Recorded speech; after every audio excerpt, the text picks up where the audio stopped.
On to another story that we've been tracking through the weekend, the truce between Saudi Arabia and Iran. It came out of the blue, and even more surprising was the role of China. Beijing brokered this deal. The implications are clear. China is stepping up its game in West Asia, and it's shrinking America's sphere of influence. Can you call this a global realignment? Let's discuss. Starting with the Iran-Saudi Arabia détente. They're regional rivals, but last week they made peace. Riyadh and Tehran are restoring diplomatic ties and reopening their embassies after a gap of 7 years. Like I said, China brokered the deal. Top officials from Riyadh and Tehran met in Beijing. They spent 4 days in the Chinese capital. The outcome was this: a photo op and a truce. China's top diplomat Wang Yi, flanked by Saudi and Iranian officials.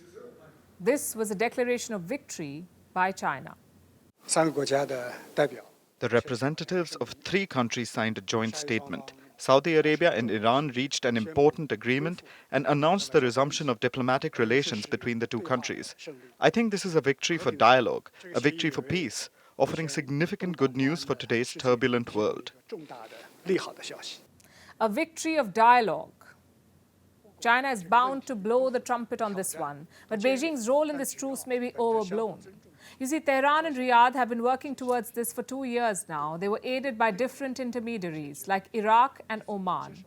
So China is just one of the many intermediaries. It is not the sole player that brokered the peace pact, and yet it's a significant achievement, both for the region and for the world. Saudi Arabia and Iran were arch rivals. They have been on the opposite sides in the Yemen war, as well as the conflicts in Lebanon, Syria, and Iraq.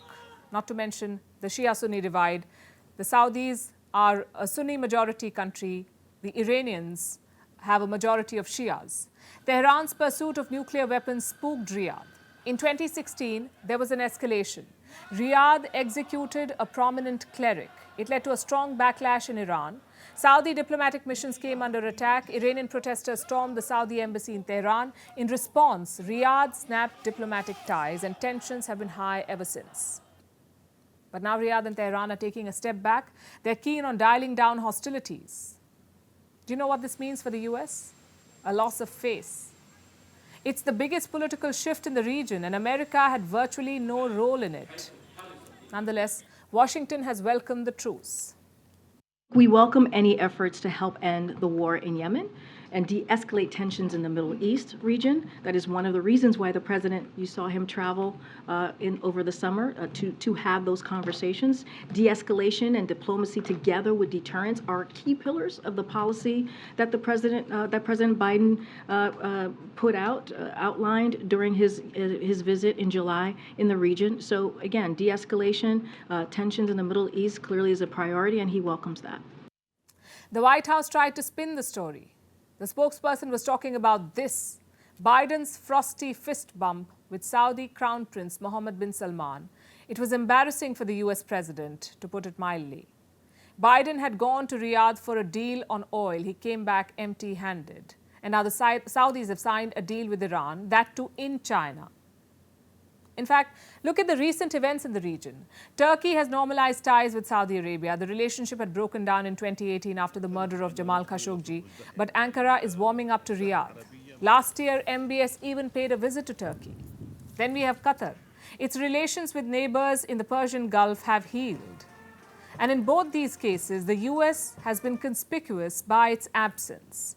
In fact, American diplomats have been snubbed, and the message from West Asia is quite clear. West Asian powers are taking control over their politics. They're trying to bury the hatchet and resolve old conflicts. This also opens up space for more normalization. Reports say Israel is engaging with the Saudis. There is a push to normalize ties and to build on the Trump-era Abraham Accords. Will that happen? It's hard to say. A lot depends on the man who holds all the cards in Riyadh, the Saudi Crown Prince, Mohammed bin Salman.